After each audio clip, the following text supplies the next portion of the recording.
आम आदमी पार्टी के नेताओं की मुश्किलें कम होने का नाम नहीं ले रही है। पहले मनीष सिसोदिया, फिर सत्येंद्र जैन, अब संजय सिंह के करीबियों पर भी ईडी ने छापेमारी की है। ये छापेमारी सुबह में हुई है। इसके बाद संजय सिंह ने सीधे तौर पे प्रतिक्रिया दी है। संजय सिंह ने सीधे तौर पे कहा है कि ईडी के अधिकारियों ने मेरे करीबियों यानी कि अजीत त्यागी और सर्वेश मिश्रा के यहाँ छापेमारी की। संजय सिंह आक्रामक रूप में नजर आए और संजय सिंह ने सीधे तौर पे मोदी सरकार का तानाशाही रवैया इसे करार दिया। इसके साथ ही संजय सिंह ने कहा कि सर्वेश मिश्रा के पिता कैंसर से पीड़ित हैं और कहीं न कहीं मेरे करीबियों को जानबूझकर परेशान किया जा रहा है। संजय सिंह यही नहीं रुके। संजय सिंह का सीधे तौर पे कहना है कि ईडी मुझसे पहले भी गलती मान चुकी है और कहीं न कहीं ईडी जो है वो फर्जी जांच कर रही है। इससे पहले आपने देखा कि किस तरीके से मनीष सिसोदिया और सत्येंद्र जैन इस पूरे मामले में कहीं न कहीं अभी भी न्यायिक हिरासत में है और मामला कोर्ट में चल रहा है। हालांकि अब देखना होगा कि भारतीय जनता पार्टी की ओर से इस पूरे मामले में क्या कुछ प्रतिक्रिया आती है, क्योंकि संजय सिंह ने सीधे तौर पर आज प्रधानमंत्री नरेंद्र मोदी को भी टारगेट।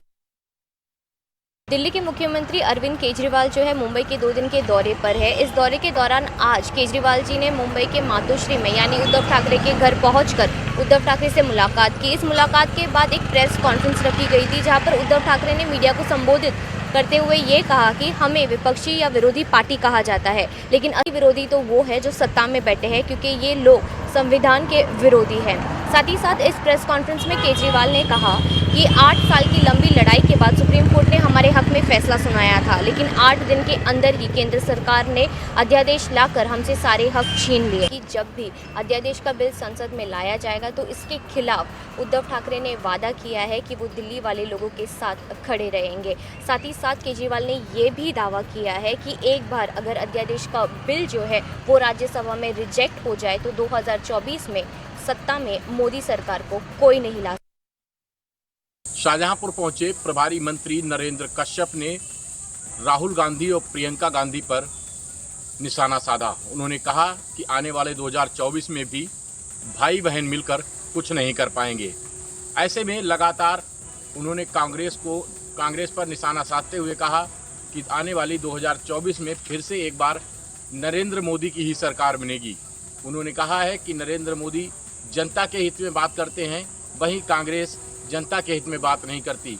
उन्होंने कहा कि कांग्रेस सरकार पहले की सरकारों में 1 रुपये अगर ऊपर से चलता था तो 15 पैसे लोगों तक पहुंचते थे, लेकिन अब ऐसा नहीं है।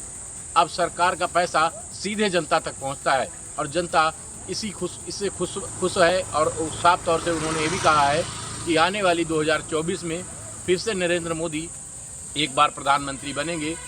जबकि वहीं उन्होंने योगी आदित्यनाथ की तारीफ करते हुए भी काफी। प्रदेश सरकार ने नगरीय निकाय चुनाव परिणाम मिलने के बाद मंगलवार को निकायों के गठन की अधिसूचना जारी कर दी है। इसके साथ ही नवनिर्वाचित मेयर, अध्यक्ष, पार्षद व सदस्यों के शपथ ग्रहण की तारीख 26 व 27 मई तय कर दी गई है। निकाय गठन की अधिसूचना के 1 माह के अंदर यानी 23 जून तक नगर निगम सदन और नगर पालिका परिषद एवं नगर पंचायत बोर्ड की बैठक बुलाना अनिवार्य कर दिया गया है। नगर विकास विभाग के प्रमुख सचिव अमृत अभिजात ने मंगलवार को इसकी सूचना जारी करते हुए प्रदेश के सभी मंडलायुक्त और जिला अधिकारियों को शपथ ग्रहण करने के निर्देश भेज दिए हैं। नगर निगम में मेयर और पार्षदों को मंडलायुक्त या उनकी अनुपस्थिति में डीएम शपथ दिलाएंगे। मंडलायुक्त व डीएम को निर्देशित भी किया गया है कि तय तिथि पर शपथ ग्रहण कराते हुए शासन को इसकी सूचना उपलब्ध कराई जाए। निकायों के नवनिर्वाचित जनप्रतिनिधियों के शपथ ग्रहण के बाद निकायों के खातों को संचालन अधिनियम में दी गई व्यवस्था के आधार पर किया जाएगा। गौरतलब है कि नगरीय निकायों का कार्यकाल पूरा होने के बाद सरकार ने निकायों के कार्यों के प्रबंधन के लिए प्रशासक नियुक्त कर दिए थे। निकायों के गठन के साथ ही प्रशासक व्यवस्था समाप्त हो गई है। इसके साथ ही यह भी निर्देश दिए गए हैं कि 23 जून तक अनिवार्य रूप से नगर निगम सदन और नगर पालिका परिषद एवं नगर पंचायत बोर्ड की बैठक बुलाई जाए। बोर्ड बैठक से ही निकायों का 5 वर्ष का कार्यकाल माना जाता है। इसकी पहली बैठक में 2023-2024 में निकायों के कराए जाने वाले कार्यों के कार्य योजना तैयार करते हुए बोर्ड के अनुमोदन प्राप्त कर शासन को 30 जून तक उपलब्ध करा दें। समाजवादी पार्टी निकाय चुनाव में मिली सफलता को लेकर उत्साहित है। समाजवादी पार्टी ने आज विजयी प्रत्याशियों के सम्मान समारोह का आयोजन कर लोकसभा की जमीन तलाशने का काम शुरू किया है। बैठक की अध्यक्षता पूर्व कैबिनेट मिनिस्टर याशर शाह ने की है। उन्होंने कार्यकर्ताओं में उत्साह पैदा किया है। उनका कहना है कि वो नफरत की राजनीति को मोहब्बत से जीतकर लोकसभा का चुनाव फतेह करेंगे। उन्होंने कार्यकर्ताओं में जोश भरते हुए कहा कि नफरत का जवाब मोहब्बत से दिया जाए। उन्होंने कहा कि 80 और 20 की राजनीति फेल हो जाएगी, मोहब्बत की राजनीति विजयी होगी और लोकसभा के चुनाव में समाजवादी पार्टी बेहतर प्रदर्शन कर 80 में से 75 सीटें जीतकर लोकसभा का नेतृत्व करेगी। अब देखना ये होगा कि समाजवादी पार्टी का उत्साह लोकसभा चुनाव में कितना टिक पाता।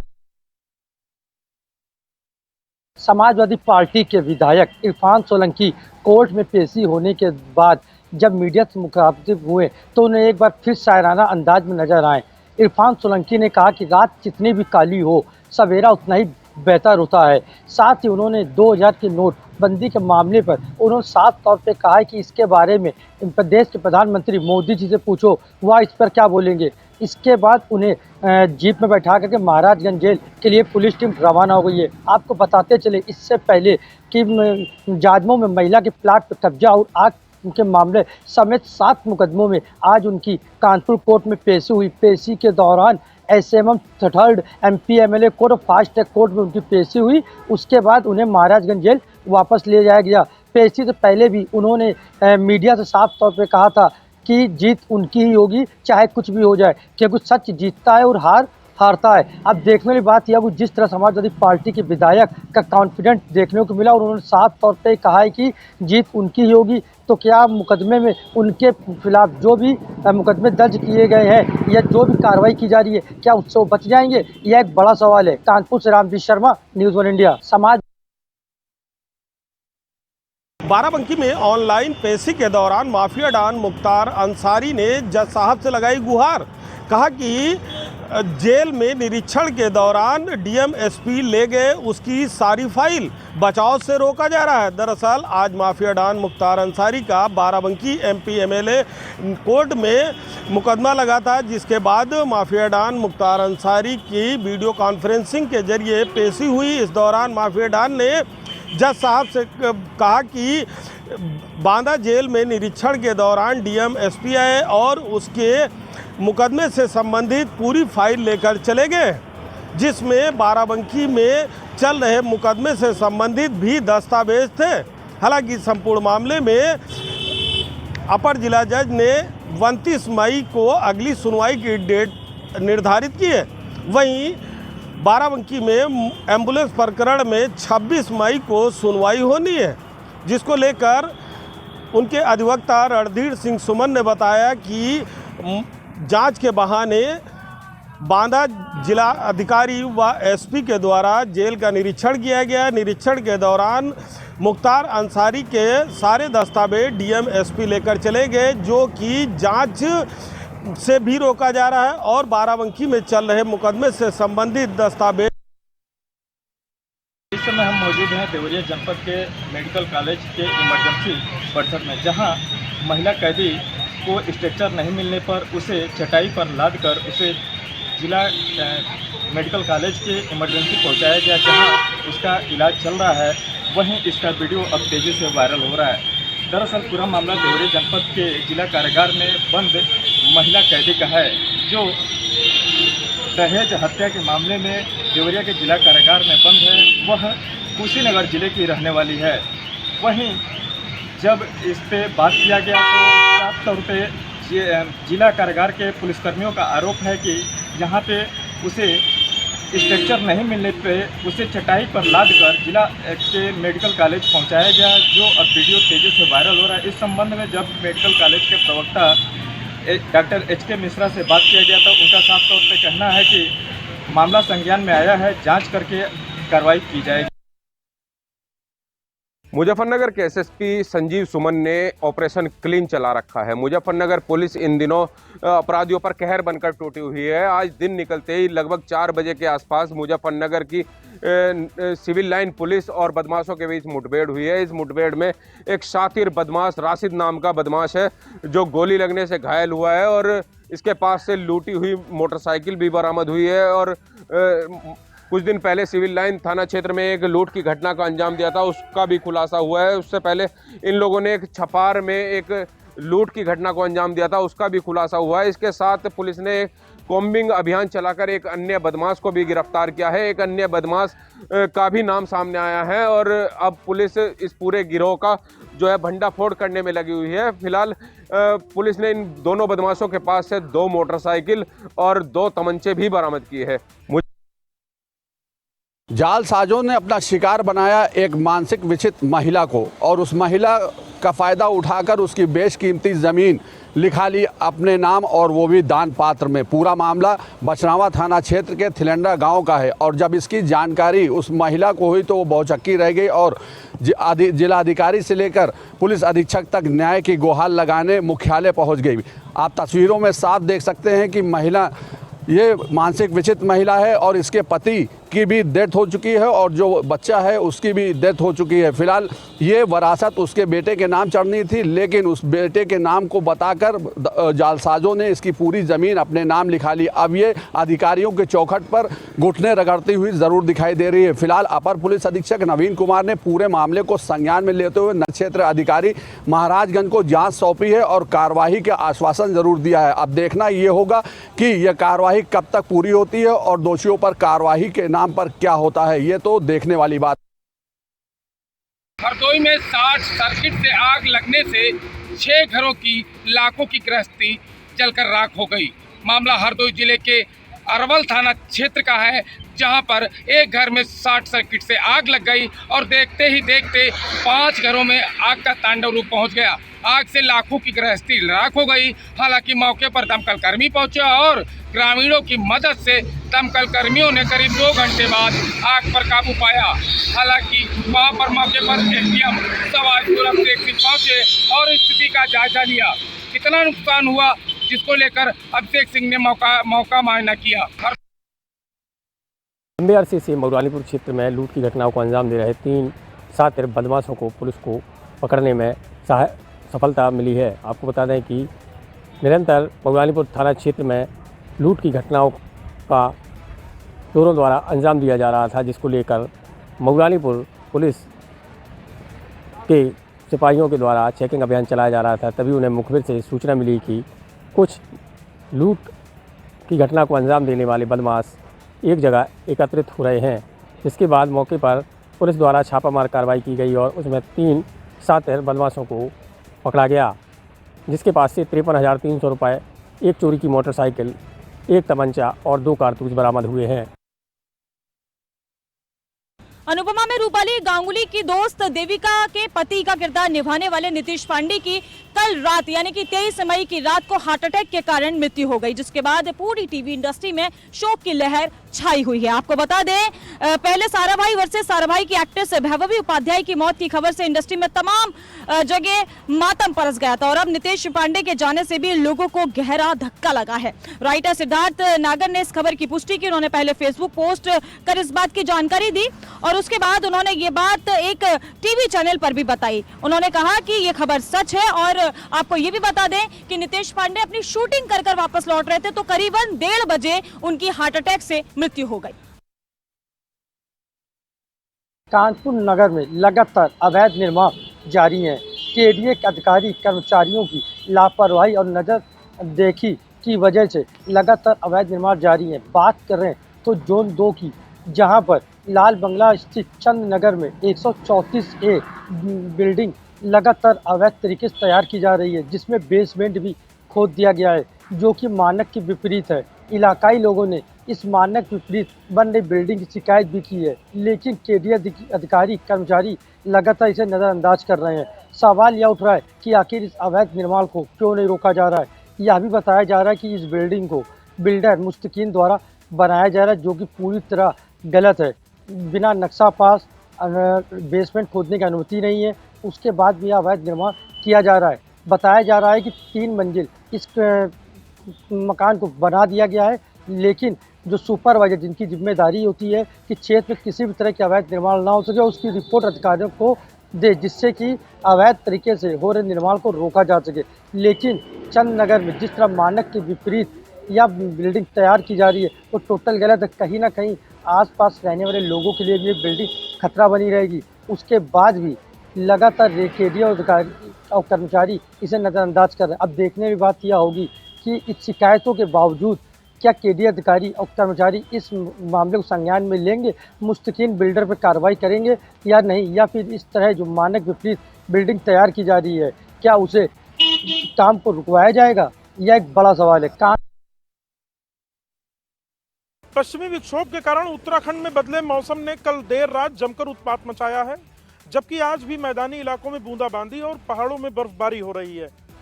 आंधी और अंधड़ से हुए हादसे में 3 लोगों की मौत हुई है, जबकि 1 दर्जन से अधिक बड़े पेड़ टूटने की घटनाएं हुई हैं। मौसम विभाग की माने तो आने वाले 48 घंटों में मौसम का मिजाज कुछ ऐसा ही रहेगा और 25 तारीख को मौसम और भी बिगड़ सकता है। लिहाजा जो लोग यात्रा मार्ग पर जा रहे हैं या यात्रा करने जा रहे हैं उन्हें बेहद सावधानी बरतने की और मौसम विभाग की चेतावनी के मुताबिक ही यात्रा करने की जरूरत होगी। लखनऊ में जनता को गर्मी का सितम बहुत सता रहा है। ऐसे में कल रात जो है जब बारिश हुई थोड़ी सी तो लोगों को कहीं ना कहीं गर्मी से राहत मिली है। हालांकि आज सुबह फिर धूप निकल आई है, लेकिन धूप के साथ साथ जो हवाएं चल रही हैं वो ठंडी हवाएं हैं। हालांकि धूल भरी हवाएं भी लोगों चल रही हैं। अब ऐसे में लोगों को कहीं ना कहीं उम्मीद है कि शाम को जिस तरीके से मौसम विभाग ने अनुमान जताया है कि आने वाले 3 दिनों में बारिश हो, आंधी तूफान जैसी चीजें देखने को मिले, तो कहीं ना कहीं लोगों को उम्मीद है कि गर्मी जो इतनी लू चल रही है उससे कहीं ना कहीं लोगों को राहत मिले और खास करके जो बिजली की समस्या है उससे लोगों को निजात मिले। क्योंकि जिस तरीके से बिजली कटौती की समस्या देखने को मिल रही है, चाहे वो शहरी इलाके हो या ग्रामीण इलाके हो, लोग कहीं ना कहीं बहुत ज्यादा हताश नजर आ रहे हैं बिजली कटौती की समस्या से। राया थाना क्षेत्र के समीप पिलखनी गांव के पास एक सड़क हादसा हो गया। उस सड़क हादसे में 4 लोगों की मृत्यु हो गई, 1 व्यक्ति गंभीर रूप से घायल हुआ है। इको कार जो कि जा रही थी वो एक पेड़ से टकरा गई और उसमें 5 लोग बैठे थे, जो कि 5 लोग में 4 लोग की मृत्यु हुई, 1 व्यक्ति गंभीर रूप से घायल हुआ। मौके पर पुलिस वहां पर पहुंची और पुलिस ने चारों को पोस्टमार्टम के लिए भेजा और एक व्यक्ति जो घायल था उसको जिला चिकित्सालय भेजा गया था, लेकिन वहां पर उसके परिजन पहुंचे और उसकी हालत काफ़ी गंभीर थी। उसको आगरा रेफर किया गया है और उसका वहां इलाज चल रहा है।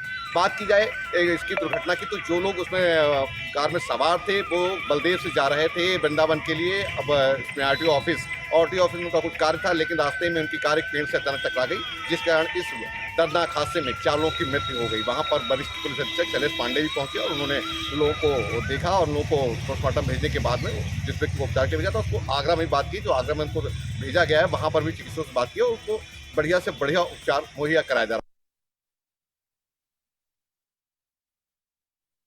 यूपी के बुलंदशहर में भतीजे ने चाचा को निर्मम तरीके से हत्या कर दी। हत्या कर मौके से फरार हो गया। मामला बता दें जंगीराबाद कोतवाली क्षेत्र के ककरई का मामला है, जो बीती रात को भतीजे ने चाचा को निर्मम तरीके से डंडा एवं धारदार हथियार से गोद कर निर्मम तरीके 2 साथियों से साथ मिलकर हत्या कर दी। आपको बता दें कि 2 दिन पहले भी उसकी भाभी के साथ में, मृतक की भाभी के साथ में मारपीट की थी हत्या आरोपी ने। हालांकि पुलिस ने कोई भी कार्रवाई नहीं करी थी। जंगीराबाद पुलिस ने पूरे मामले को देखा जाए तो पुलिस की एक बार लापरवाही सामने आई है। हत्या आरोपी को पहले ही गिरफ्तार कर ली तो ये निर्मम तरीके से हत्या नहीं होती। जंगीराबाद कोतवाली क्षेत्र के ककरई में का निवासी बताया जा रहा है मिंटू, जहां बीती रात अपने घर पर सो रहा था, तभी भतीजे ने 2 साथियों से मिलकर निर्मम तरीके से हत्या कर दी। हत्या कर मौके से फरार हो गए। पुलिस मौके पर पहुंचकर पीएम की कार्रवाई करते हुए पोस्टमार्टम के लिए सबको भेजा है। हालांकि पुलिस ने एक हत्या आरोपी को गिरफ्तार कर लिया है, 2 अन्य साथी मौके से फरार चल रहे हैं। पुलिस का मानना है कि ये किसी पारिवारिक कलह के चलते यह हत्या को अंजाम दिया गया है। वहीं एसएसपी श्लोक कुमार ने पूरे मामले में एक टीम गठित की है। हत्या आरोपी को शीघ्र ही गिरफ्तारी करने का दावा किया है। अब देखना यह होगा कि परिवार किस तरीके से कलह थी या पारिवारिक कोई रंजिश थी जिसके चलते यह हत्या को अंजाम दिया गया। हालांकि पूरे मामले में एक हत्या आरोपी को पुलिस ने गिरफ्तार किया है। बुलंदशहर के जंगीराबाद कोतवाली क्षेत्र की चौकी अमरगढ़ क्षेत्र का गांव करियाली का पूरा मामला बताया जा रहा है। यूपी राया थाना क्षेत्र के समीप पिलखनी गांव के पास एक सड़क हादसा हो गया। उस सड़क हादसे में 4 लोगों की मृत्यु हो गई, 1 व्यक्ति गंभीर रूप से घायल हुआ है। इको कार जो कि जा रही थी वो एक पेड़ से टकरा गई और उसमें 5 लोग बैठे थे, जो कि 5 लोग में 4 लोग की मृत्यु हुई, 1 व्यक्ति गंभीर रूप से घायल हुआ। मौके पर पुलिस वहां पर पहुंची और पुलिस ने चारों को पोस्टमार्टम के लिए भेजा और एक व्यक्ति जो घायल था उसको जिला चिकित्सालय भेजा गया था, लेकिन वहां पर उसके परिजन पहुंचे और उसकी हालत काफ़ी गंभीर थी। उसको आगरा रेफर किया गया है और उसका वहाँ इलाज चल रहा है। बात की जाए इसकी दुर्घटना की, तो जो लोग उसमें कार में सवार थे वो बलदेव से जा रहे थे वृंदावन के लिए। अब इसमें आरटीओ ऑफिस में उनका कुछ कार्य था, लेकिन रास्ते में उनकी कार एक पेड़ से अचानक टकरा गई, जिस कारण इस दर्दनाक हादसे में 4 लोगों की मृत्यु हो गई। वहाँ पर वरिष्ठ पुलिस अधीक्षक शैलेश पांडे भी पहुंचे और उन्होंने लोगों को देखा और लोगों को पोस्टमार्टम भेजने के बाद में जिस व्यक्ति को उपचार के लिए भेजा था उसको आगरा में बात की, जो आगरा में उनको भेजा गया है, वहाँ पर भी चिकित्सकों से बात की और उसको बढ़िया से बढ़िया उपचार मुहैया कराया जा।